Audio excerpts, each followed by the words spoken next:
Vamos lá, vou fazer a prece, tá? Senhor Deus, Jesus, mestre querido, aos bondosos amigos espirituais que nos protegem, que nos guiam, aos mentores do movimento espírita, não só de Petrópolis, mas de todo o Brasil, a nossa gratidão pelo amor, pelo carinho, pela misericórdia, por tanta ajuda que nós temos recebido, que possamos, com essa proteção, com esse amor que sempre sentimos, emanados dos espíritos que nos protegem, que nos guiam, termos força, fé e coragem para operarmos as mudanças dentro de nós que tanto necessitamos. E também, operando essas mudanças, nós temos consciência que cada vez mais nos afastando do mal, sairemos paulatinamente dos ciclos reencarnatórios de dor. Rogamos por todos os irmãos que se encontram nos umbrais, a todos os obsessores, obsidiados, aos suicidas, a todo o planeta Terra, onde ainda houver um ponto de dor, de luz, de trevas, ou de dor, ou de falta de fé, Senhor, que a nossa prece, envolvidas e somada a tantas outras, possa envolver esses irmãos para que eles possam se reerguer e dar continuidade no seu caminho evolutivo, na sua direção. Gratidão por cada momento, por cada provas e expiações, e que essa paz que já sentimos possa ser mantida em nossos corações. Obrigada, Senhor. Graças a Deus, graças a Jesus. Gente, uma boa noite para todos, de novo, que estão chegando aí devagarinho. Boa noite a todos. Eni, Leida, a todos. Boa noite, Lorena, querida. A gente hoje vai dar sequência. O capítulo... Márcia, você que dá entrar incógnita, tá vendo? Aí tem que botar o nome. A gente vai dar sequência ao capítulo, que é o número 15, chamado Fracasso, e a gente vai ter a oportunidade de ver uma reencarnação, uma reencarnação que, apesar de já estar em andamento, ela não guarda a mesma harmonia que está guardando a do Sigismundo, que guardou a do Sigismundo. Isso é só para enriquecer a experiência do André Luiz, mas é também para chamar a nossa atenção sobre as reencarnações, sobre os sofrimentos que existem em muitas famílias e os sofrimentos que muitos espíritos reencarnantes, que estão reencarnando, estão sofrendo. Para que a gente também possa ajudar nas nossas vibrações, porque a gente sabe pelo Evangelho que há pelo menos 2 tipos de formação de família. Um, pelos laços espirituais, que é quando já existe o amor entre as criaturas, e outros tão somente pelos laços consanguíneos. E esses que são feitos tão somente pelos laços consanguíneos são chamados também de famílias expiatórias, onde a dor é muito grande, né? Porque ali está se reunindo uma leva de espíritos ou um agrupamento de espíritos que tem grandes problemas entre si. Geralmente são inimigos de outras vidas, inimigos nos mais vários graus, desde inimigos mortais até inimigos mais light, sem ser inimigos mortais. Então, é importante a gente se deter que no nosso planeta ainda existe isso. Isso é uma realidade, que a gente não pode fugir nem fazer de conta que não existe. Isso existe, isso faz parte do nosso planeta. A grande maioria das famílias, como eu costumo dizer, brincando, a família é muito bom no porta-retrato, porque lá ninguém se mexe, ninguém se fala, ninguém se manifesta. Quando está todo mundo junto, sempre tem um espíritozinho de porco ali, 1, 2 ou 3, né? Para levar um pouco de inferno, para infernizar, para, enfim, né, trazer problemas. Mas a gente sabe que a gente não se agrupa por um acaso.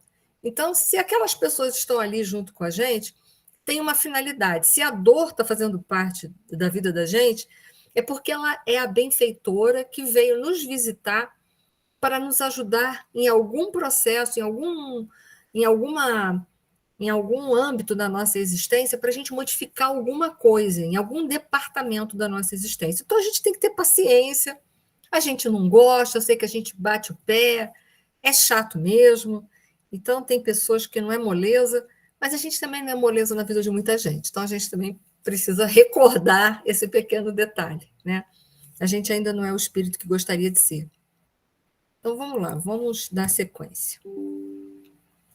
Primeiro, a gente viu um caso, né, bastante interessante, que é a reencarnação de Sigismundo.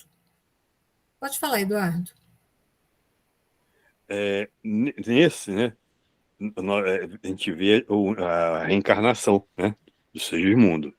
No próximo, no Obreiro da Vida Eterna, a gente vê a desencarnação, vê todo o processo também da desencarnação. É muito interessante também. É muito interessante. Eu gosto de pegar, quando a gente estuda desencarnação, aquele capítulo, a segunda parte do livro Céu e Inferno, que fala sobre o capítulo intitulado Passamento.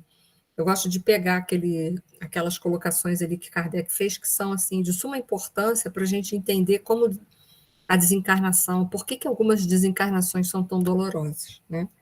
Mas é verdade, e nesse livro a gente vai ter oportunidade de ver o Obreiro da Vida Eterna. É o próximo. Nosso amigo, porém, necessita consolidar os ensinamentos recebidos, porque André Luiz viu uma reencarnação nos moldes harmoniosos, né? Mas ele precisava ver mais do que isso. André acompanhou um caso normal de reencarnação, no qual um esposo honesto cedeu inicialmente aos nossos roubos para que Sigismundo renascesse com a serenidade imprescindível. Então, houve um nível de perdão, né? Porque o perdão ele é um processo, ele vai se realizando, né?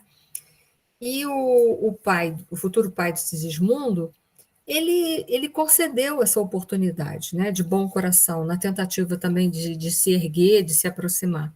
Mas nem todo mundo é assim. A gente, às vezes, é muito rebelde, bate o pezinho no chão, não vou perdoar, não vou perdoar e não vou perdoar. Como se o perdão, às vezes, fosse muito importante para as outras pessoas. Mas, na verdade, mesmo, o perdão é importante para a gente, tá, gente? Não, às vezes, não é nem tanto para o outro. O perdão é um ato de libertação nosso. Então, a gente, às vezes, acha que perdoar os outros, a gente está fazendo muita coisa de importante para os outros, mas, na grande maioria das vezes, esse ato de perdão é importante para a gente se libertar. Então, o pai havia aceitado, que era o que estava mais resistente.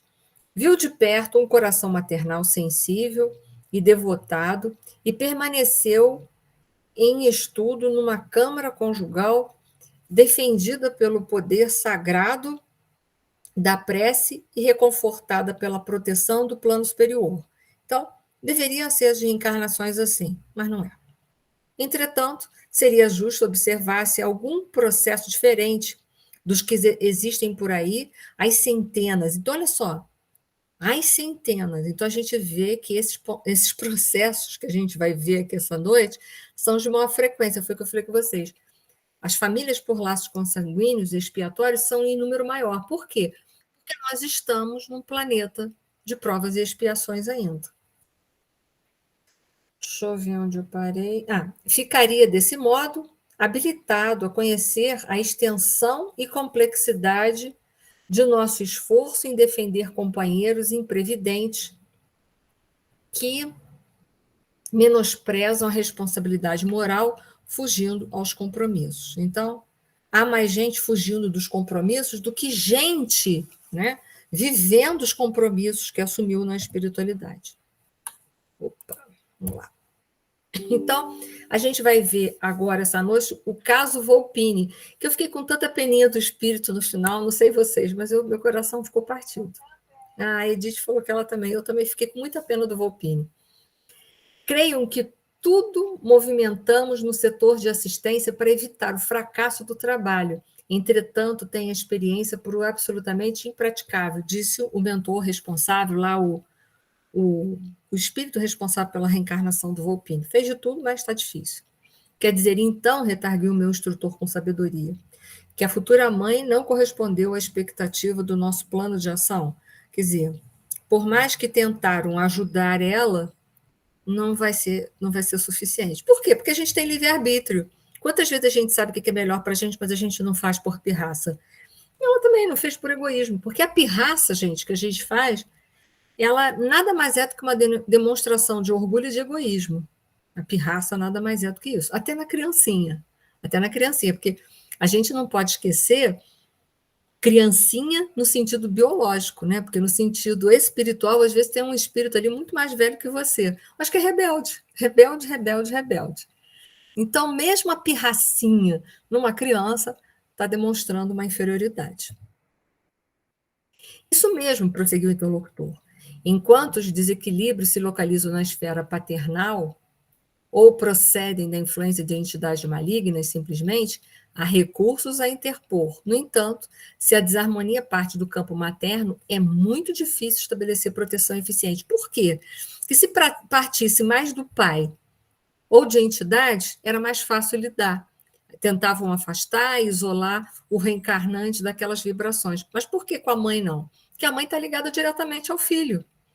Então, se é a mãe que não quer, que rejeita vibratoriamente, aquela reencarnação não vai a termo mesmo, ela vai ser interrompida em algum momento.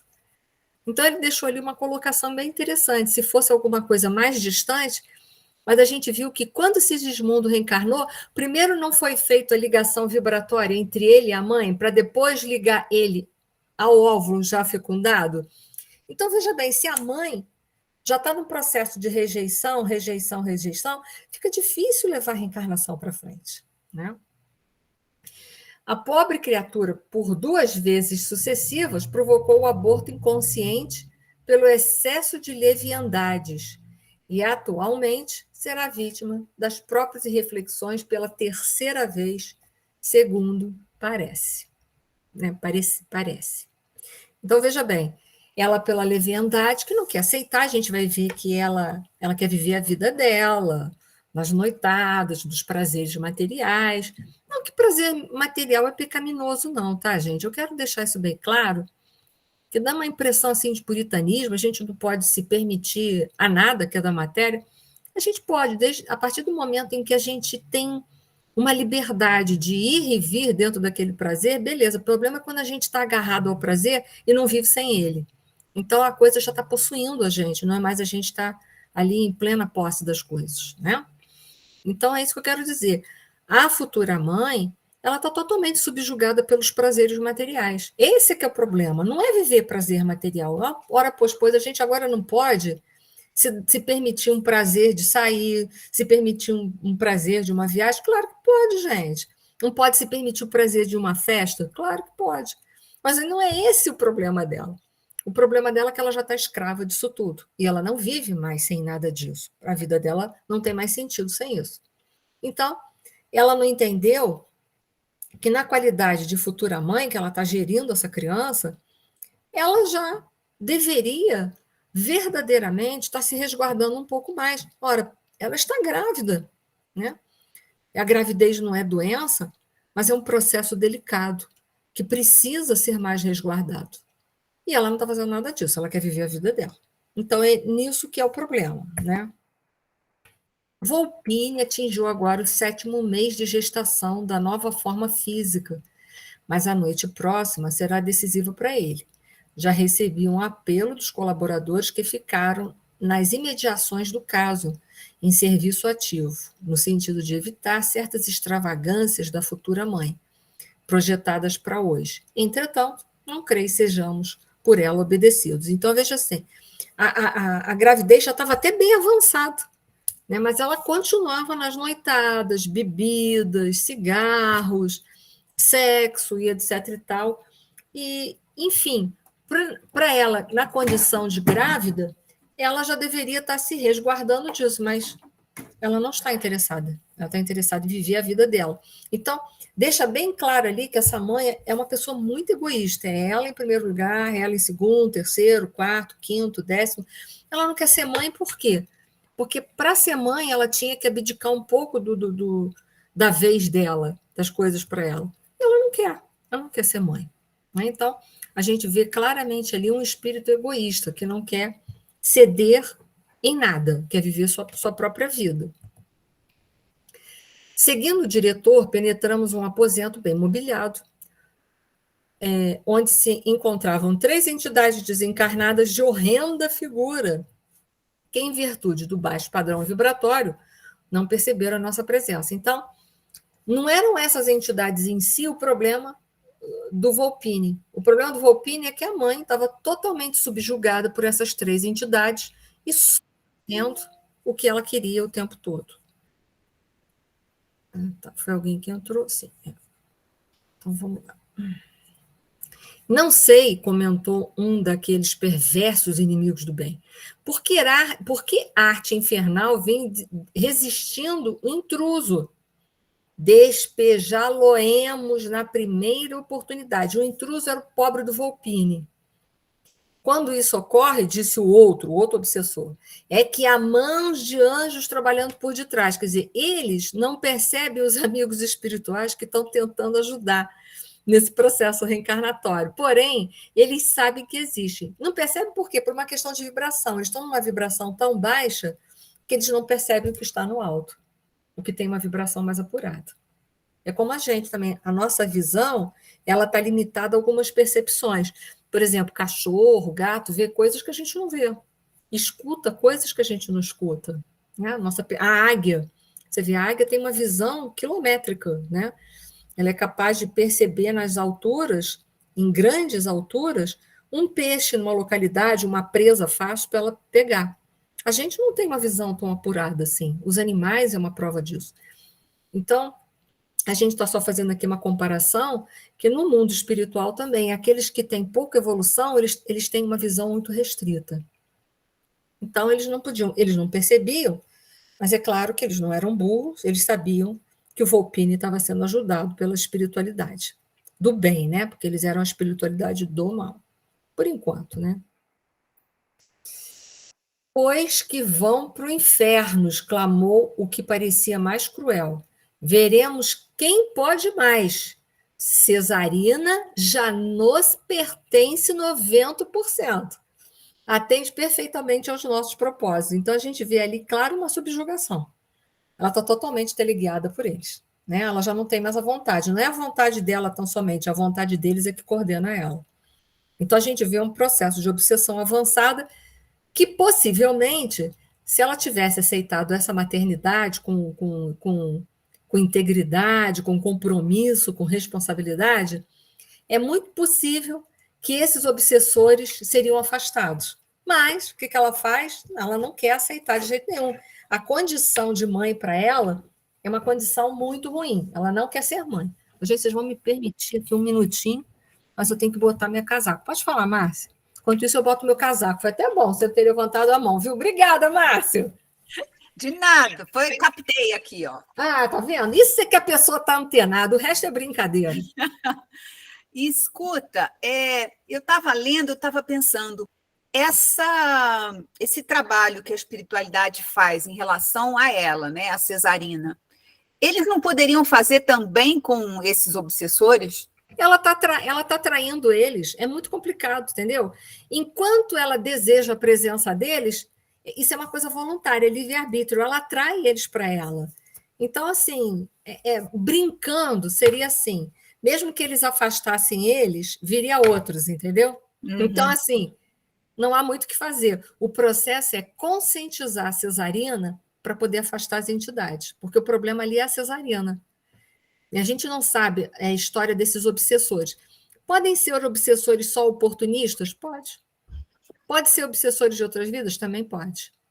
Então, assim, o problema é que Cesarina, o comportamento dela não é bom. Se afastar esses, que não importa se kármicos ou oportunistas, né, se estão ligados a uma vida passada ou não, vai vir outros. Por quê? Porque ela gosta das noitadas, ela gosta das bebidas, ela gosta das farras, ela gosta do desregramento sexual. Você não acha que viriam outros? A fila anda. A fila anda, Márcia. É triste falar isso, mas a fila anda, né?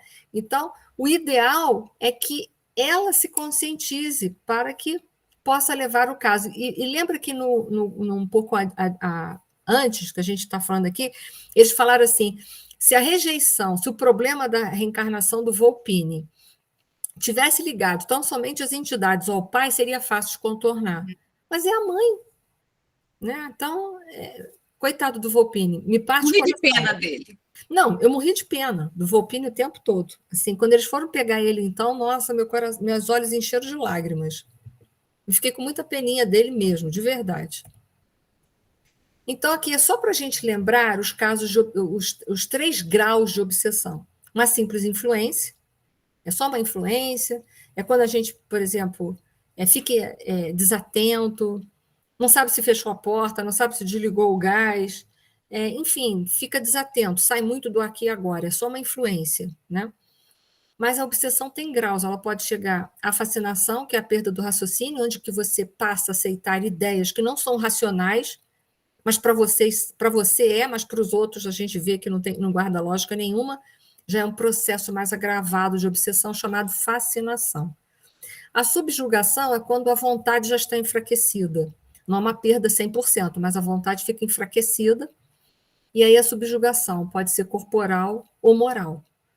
Né? E você já não é mais quase que dono de si próprio. Tá?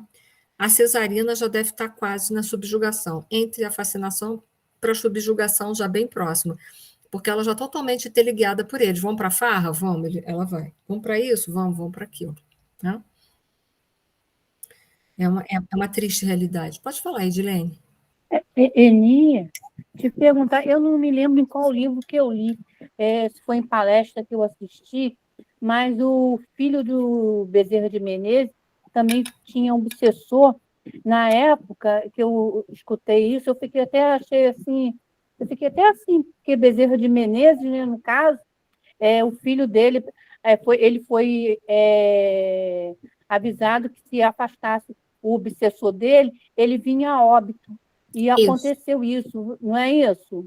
Isso. O grau era tão elevado que teve isso aí. Eu só não me lembro em qual, se foi em palestra ou se foi em livro que eu li, eu não me lembro. Mas também, isso, né? Eu também já ouvi essa história. Oi? O que é, Edith? Uma filha. É uma filha, né? É isso que eu ia falar. Filha, né? Às vezes falam para mim que é filha e às vezes falam que é filho. Eu nunca li em livro nenhum, tá? Mas eu já ouvi muito essa história. Antônio parece o nome dele. Como é que é o nome? É menino, né? Antônio. Antônio? É o filho, então? Antônio é filho. Filho. É filho, sim. Então, me parece que é uma história assim. Quando a subjugação, quando a obsessão já é muito grave, que já está no estágio da subjugação, a simbiose entre o espírito obsessor e o espírito encarnado, ou o espírito obsidiado, não importa, ela é tão grande, que se você afastar, a ruptura dos laços, tá? Ocorre a morte física. E me parece que nessa história, que eu nunca li em lugar nenhum, mas eu também já ouvi falar, eu já ouvi falar. Quando o Bezerra optou que o afastassem. Para quê? Para que ele, na espiritualidade, pudesse ser tratado e recomeçasse novamente. Né? E aí a gente fala assim, filho do Bezerra, graças a Deus que era filho do Bezerra. Né? Porque ele teve como um pai uma pessoa que compreendia a situação dele. Então, tratou ele com dignidade. Uma outra família, talvez, desesperada, sem estrutura e conhecimentos, o que queria fazer com esse ser? Iria colocá-lo num sanatório psiquiátrico, cujo fim seria muito pior. Então, assim, a gente fala assim, mas filho do Bezerra, graças a Deus que era o filho do Bezerra. Assim, a gente tem sempre que pensar desse lado, tá? Eu nunca pensei dessa forma, Eni. Graças a Deus que foi filho do Bezerra de Menezes. Né? É verdade. Obrigada, Eni. É isso, nada. Então, vamos continuar o papo coitado do Volpini aqui na boa, né? Falando papo coitado dos outros, é uma coisa muito triste, mas eu fiquei com pena dele. Como era diferente aquela paisagem interior, está falando da casa, né? Comparativamente à câmara de Raquel, onde levara a efeito tão formosas observações referentes à tarefa reencarnacionista. O aposento mantinha-se absolutamente desguarnecido de defesas magnéticas. E não se via o movimento de visitação espiritual da esfera superior que caracterizava a formação do novo corpo do Sigismundo. Então, veja como para Volpini a reencarnação para ele estava sendo muito mais sofrida, mas muito mais sofrida do que foi o Sigismundo. Lembra? Sigismundo teve um período de sofrimento, porque o pai, né, o Adelino, não aceitou inicialmente, mas nem se compara ao que o Volpini está vivendo. É muito sofrimento, é muito, muito, muito, né? ele foi rejeitado em todos os momentos, o tempo todo, e por causa desse processo da mãe, não há como eles fazerem muita coisa, infelizmente. É triste, né? Uma realidade muito triste. Observando, falou o Pulei é o que está organizando a reencarnação dele. Nem sempre a nossa tarefa se desdobra ao longo dos jardins afetivos. Muitas vezes, devemos operar sob verdadeiras tormentas de ódio que desintegram nossos melhores elementos magnéticos de cooperação. Este caso é típico, né? Então, o ódio, ele é totalmente avesso ao amor, né? E provoca descargas verdadeiramente deletérias, que enfermam aquele que está produzindo ódio, mas que pode também atingir aqueles que estão ao redor, se porventura, na sua condição kármica, estão suscetíveis disso daí. A única forma, gente, da gente se libertar do ódio ou do sofrimento como um todo é amando. Só tem esse jeito, né? Só amando. Se você quer se libertar de qualquer coisa, ame. Ame, mas eu não falo, não é amor, sentimento. Quando a gente fala de amor, as pessoas pensam assim, mas como eu vou amar uma pessoa que eu antipatizo? É o amor-ação, né? O amor é verbo, requer ação. O que é ação? É respeito, é cuidado, é misericórdia, mas não o afeto. O afeto, só o tempo é que a gente vai amar a pessoa, porque para amar as pessoas requer tempo, requer convívio salutar.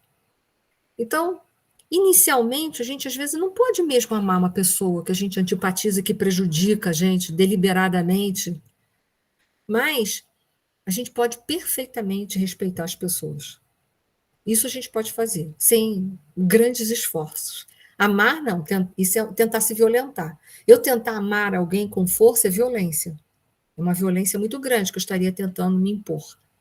Agora, respeitar a pessoa é fácil fazer isso. Um pouquinho de esforço a gente faz isso. E vou dizer, isso nem é sacrifício, não, é só um pouquinho de esforço. Né?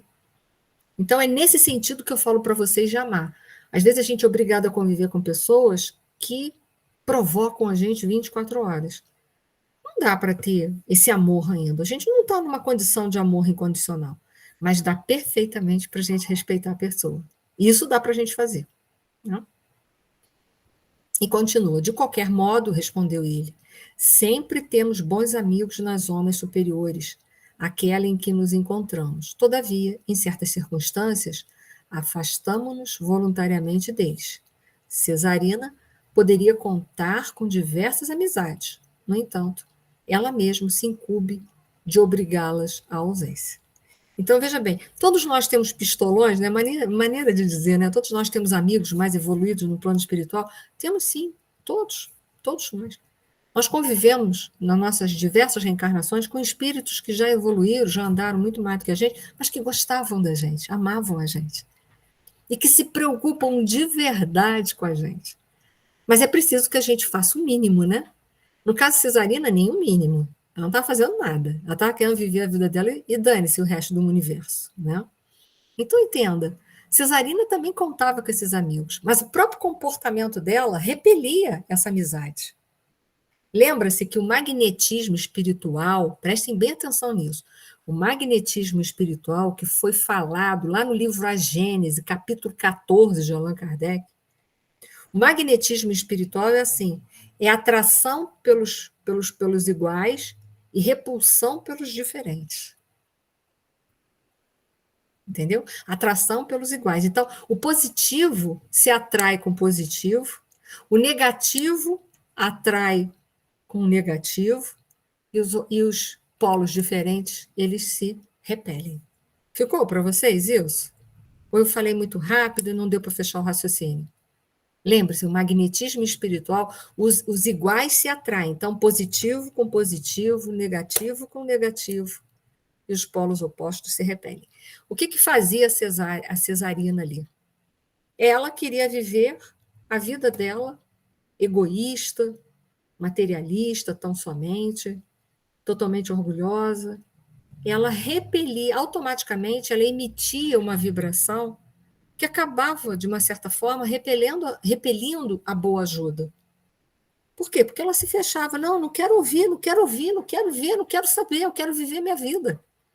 Então, ela estava repelindo a ajuda. Vocês entendem isso? Tanto por um princípio físico, como por um próprio comportamento moral.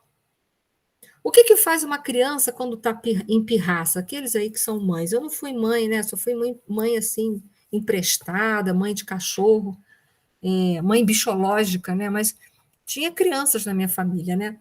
Quando a criança está fazendo muita pirraça, não adianta às vezes falar muito, né? Você tem que dar um tempo. Né? Deixar a criança lá se debulhar em lágrimas e bater os pezinhos no chão, se jogar.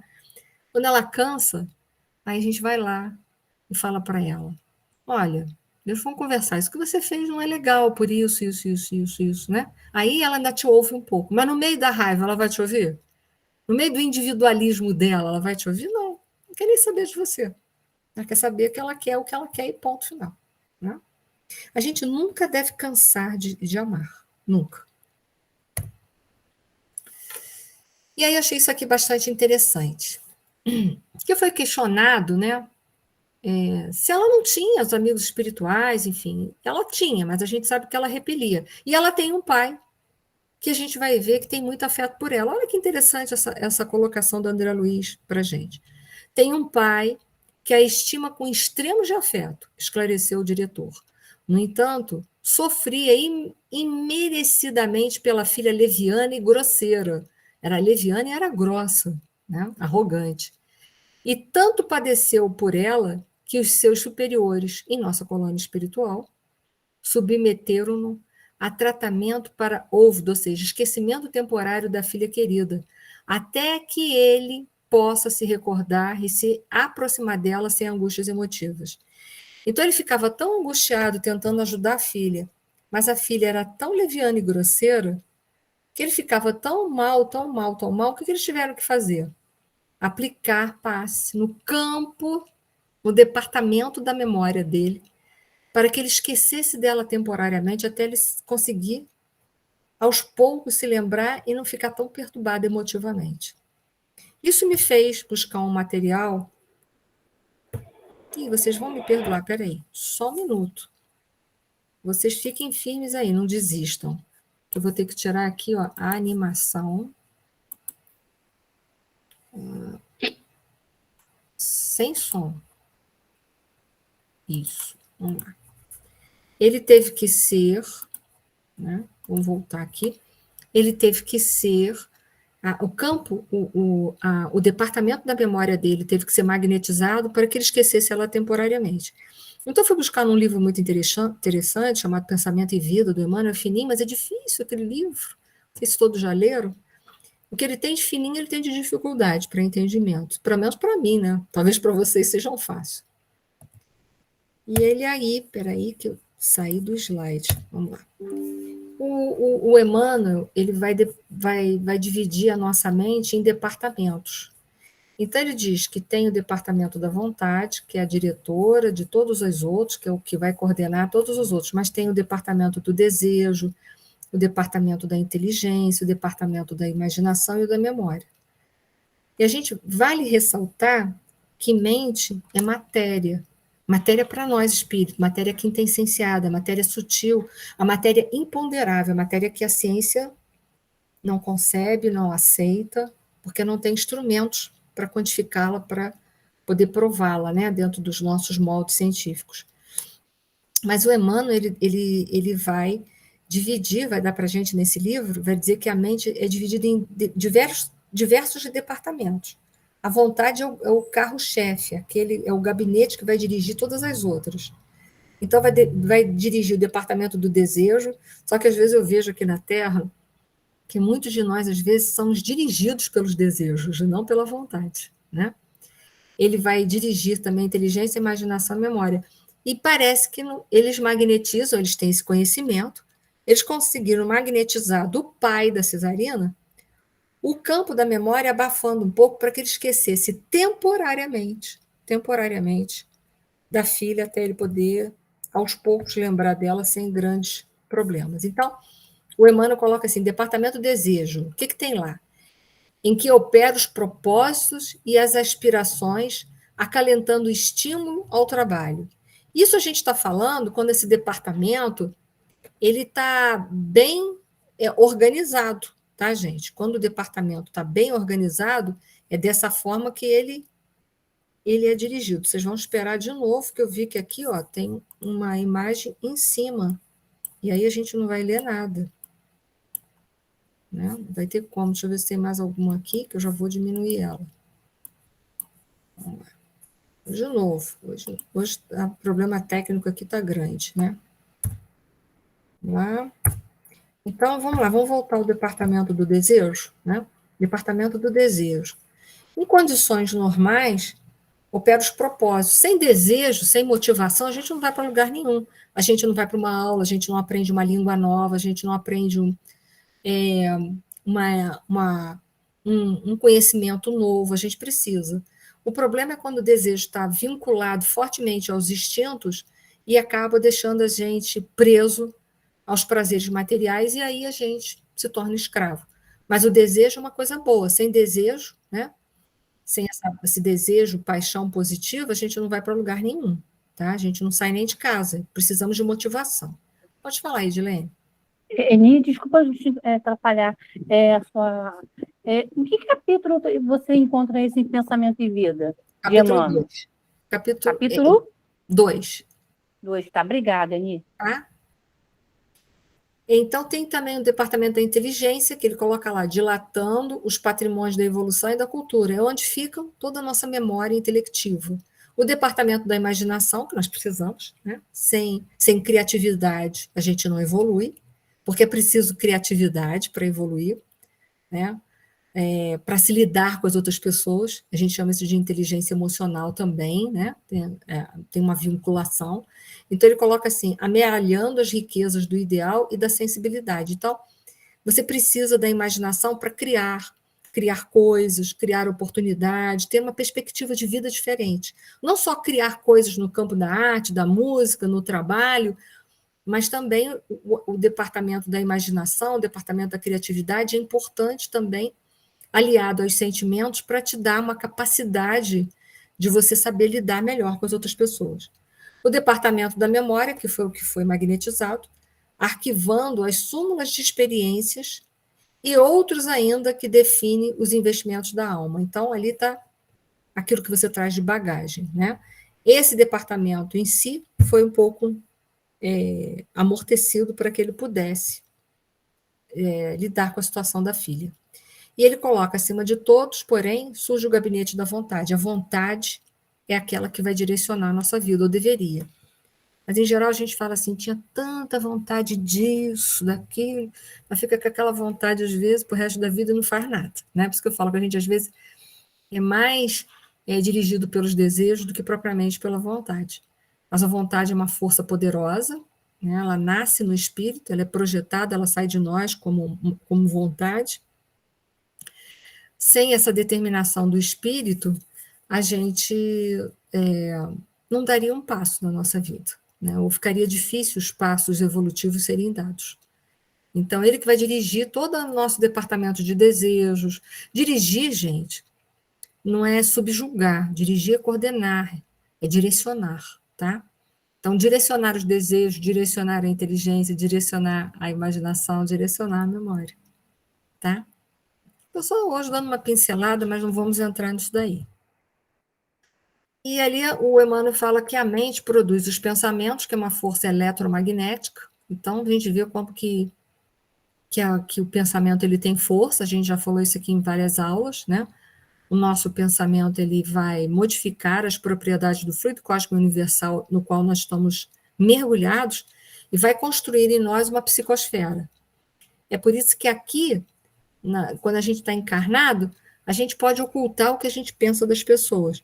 Vai lá na espiritualidade, o que a gente pensa assim, fica tipo assim, aqueles quadrinhos igual das revistas, quando a gente pensa aquilo é plasmado assim, os espíritos veem. Então, na espiritualidade não dá para dizer que a gente está pensando uma coisa, falando uma coisa e pensando outra. Lá eles vão saber qual é a verdade, né? Então, é uma força eletromagnética que movimenta todo o nosso redor. Não só joga essa carga é jogada e modela o nosso perispírito, o nosso corpo físico, mas cria também toda uma psicosfera. É interessante a gente ver que a gente está muito em voga agora as pessoas falarem que a gente tem que ter pensamento positivo, né? Mas pensamento positivo destituído de evolução moral é sem sentido e vazio. Não sei se vocês sabem disso. Não adianta falar assim, a gente tem que vibrar positivo. Não, a gente tem que se conscientizar e viver o bem. Isso é pensamento positivo. Né? Porque não é só eu pensar, muita paz, muito amor. Mas por dentro eu estou em guerra, porque eu nunca me modifiquei, eu não sei quem eu sou, eu não me trabalhei. Então, pensamento positivo destituído de evolução moral, ele é vazio, completamente vazio, tá? Só quero que vocês entendam isso. Porque está em voga como se fosse uma coisa mágica. Se eu pensar, ficar falando assim, amor, amor, amor, amor, é como se a minha vida enchesse de amor. Não. Eu tenho que pensar e agir dentro do amor. Aí sim eu construo uma psicosfera de amor. Senão, isso é vazio, tá? Só quero dizer isso para vocês. Não sei se eu me fiz entender. Então não adianta falar assim, pensa positivo. Sim, pensar positivo é fácil. Pensando positivo, pensando positivo, pensando positivo. O que você está fazendo de positivo? Nada. Né? Está esperando que o mundo vá lá, o universo resolva a sua vida. Né? Então, isso aí eu vou deixar para vocês, né? Para vocês dentro dos slides poderem estudar. Vamos voltar para o departamento da memória. O assunto era novo para mim. Havia, então, recursos para aplicação de esquecimento no mundo das almas, né? E eu também achei isso bastante interessante. Apoleio sorriu, bondoso, e falou, não tenha dúvida, em nossa esfera, a dureza e a ingratidão não podem perseguir o amor puro. Então, quando essa carga é muito grande, eles amenizam o processo até o espírito ter força e se repor, tá? Se recompor. Quando as almas reencarnadas se revelam impermeáveis ao reconhecimento e à compreensão, distanciamo-nos delas naturalmente, ainda mesmo quando encerrem para nós valiosas joias do coração, até que se integrem no conhecimento das leis de Deus e se disponham a segui-las em nossa companhia. Quando somos fracos, porém, embora muito amoráveis, e não nos sentimos com a precisa coragem para o afastamento necessário, que era o caso do pai dela, ele não tinha força suficiente, né, para se afastar. Se merecemos o auxílio de nossos maiores, somos favorecidos com o tratamento magnético que opera em nós o esquecimento passageiro. Então, ele era uma alma muito amorosa, porém, ele não tinha a força dele de vontade suficiente para saber, preciso me afastar da minha filha, porque ela vai ter que tomar um remédio amargo. Ela está optando pelo remédio amargo. Então, ela toma um remédio amargo para que ela possa sair dessa circunstância. Como ele não conseguia fazer isso, ele estava ficando desequilibrado, eles resolveram aplicar passes magnéticos, tratamento magnético nele, para que o campo da memória fosse abafado. Interessante isso, né? Isso me faz pensar muito nas muitas demências também que nós temos aqui na Terra. Né? Quantas pessoas também, isso é um paralelo meu, tá? Isso é meu. Quantas pessoas não podem estar dentro de um processo de demência, e esse processo de demência nada mais é do que representa uma forte ingratidão que essa pessoa está vivendo, mas ela não suporta, né? E ela mesma se fecha sobre si mesma e procura esquecer, né? É fuga? É. A gente sabe que alguns processos de demência são fugas, podem ser por processos obsessivos ou por fuga da realidade e tudo mais, né? Leide, explica isso aí que você postou. Leide? Eu estava escrevendo. Isso aí é o link de um vídeo completo sobre o relato do filho do doutor Bezerra de Menezes, narrado numa palestra de Divaldo. Então tá, obrigada.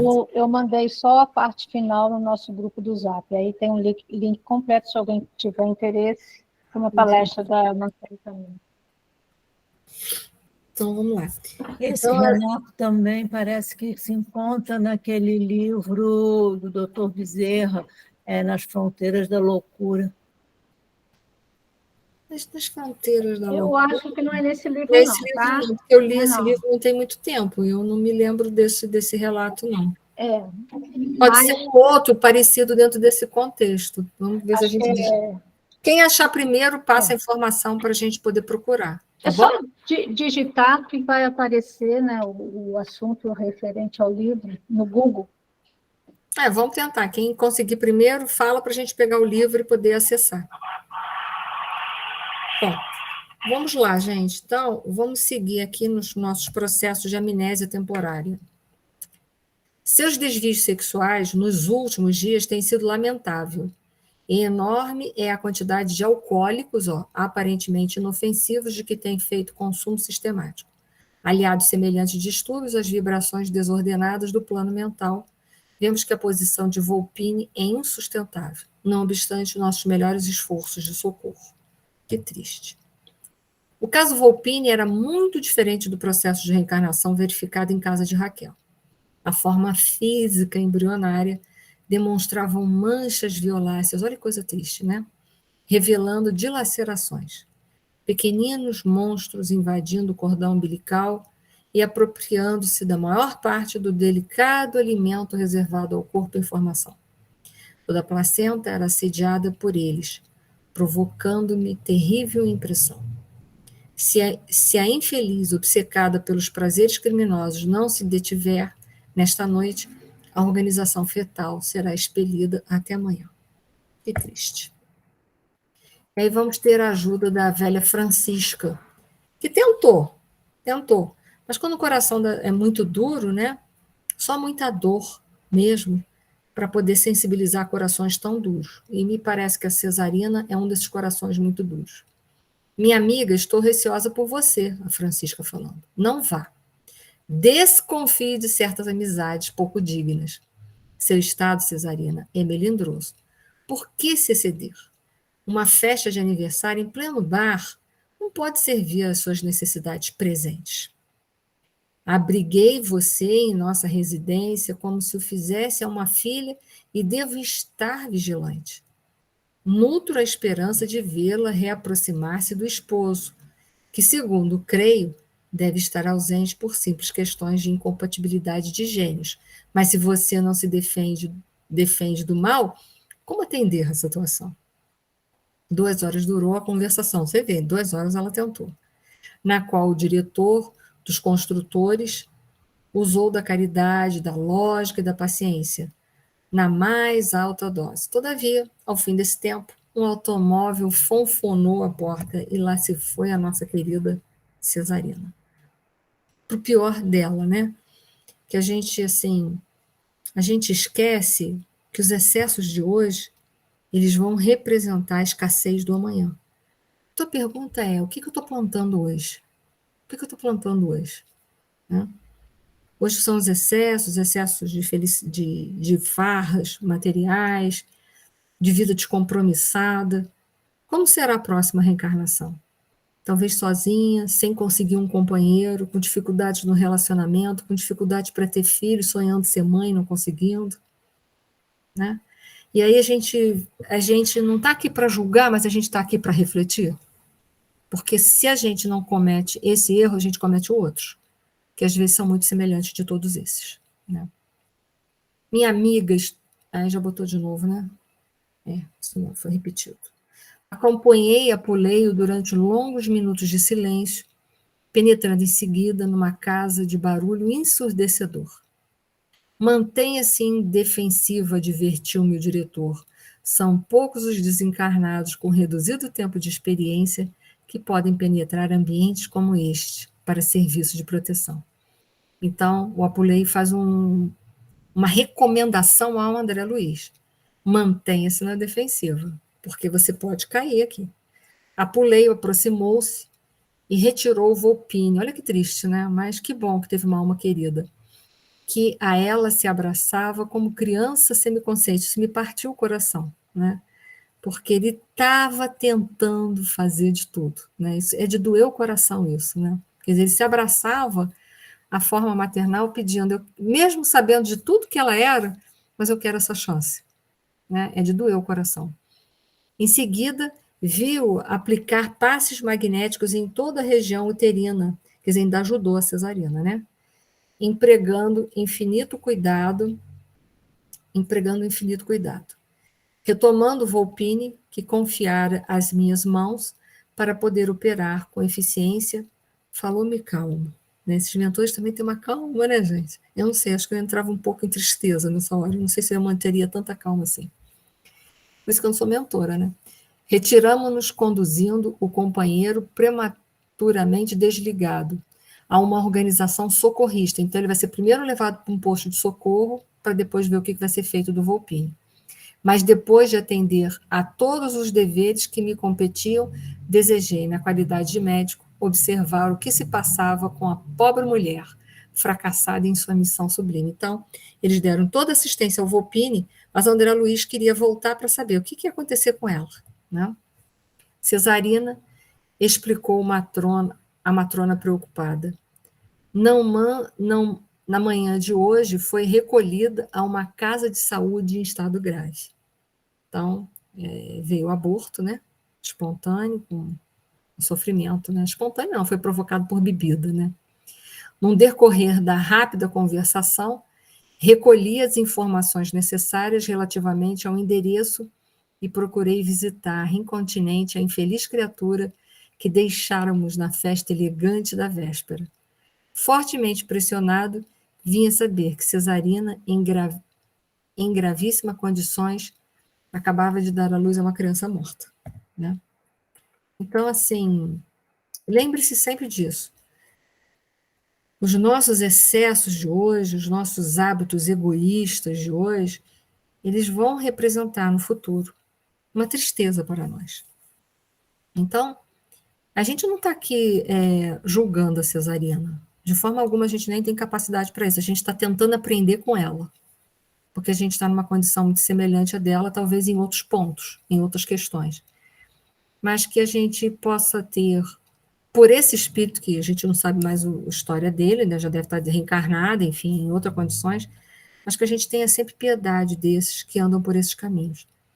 O que nos cabe é uma conduta de misericórdia, não uma conduta de julgamento. A gente não tem capacidade para julgar a cesarina, mas a gente tem a capacidade de aprender com a cesarina. O que a gente pode fazer na nossa vida para melhorar, né?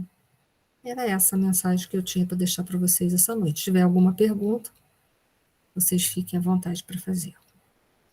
Se não tiver, a gente vai encerrar. Eu vou pedir, então, a Leida para fazer a nossa prece final. Pode, então? Pode. Deus nosso Pai, Jesus nosso querido Mestre, médico das almas, nosso conselheiro, irmão maior, aos amigos da espiritualidade que tanto nos auxiliam para que juntos possamos estar no caminho do bem, almejando o nosso processo evolutivo com paz e harmonia, seguindo a moralização do nosso Mestre Jesus.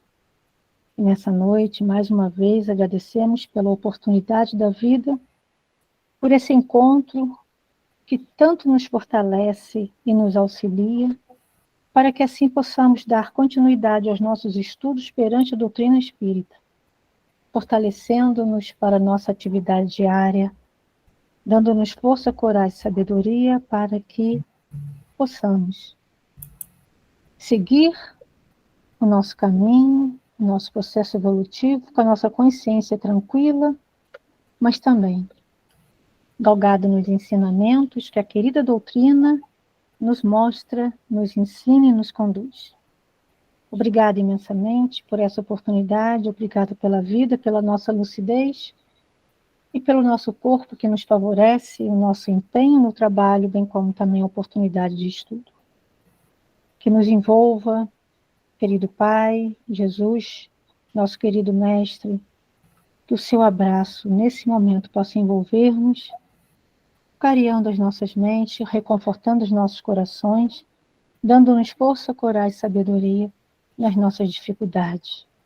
E que nos ajude, porque ainda vacilamos e muito, mas que nos ajude para que possamos ter a sabedoria do prosseguir, mesmo com as dificuldades, mas sabendo que existe um Pai justo, amoroso e bom a nos auxiliar. Envolva cada lar, cada um presente nessa reunião e demais aqueles que estemos em mente. E que seu amor se faça presente agora e sempre, que assim seja.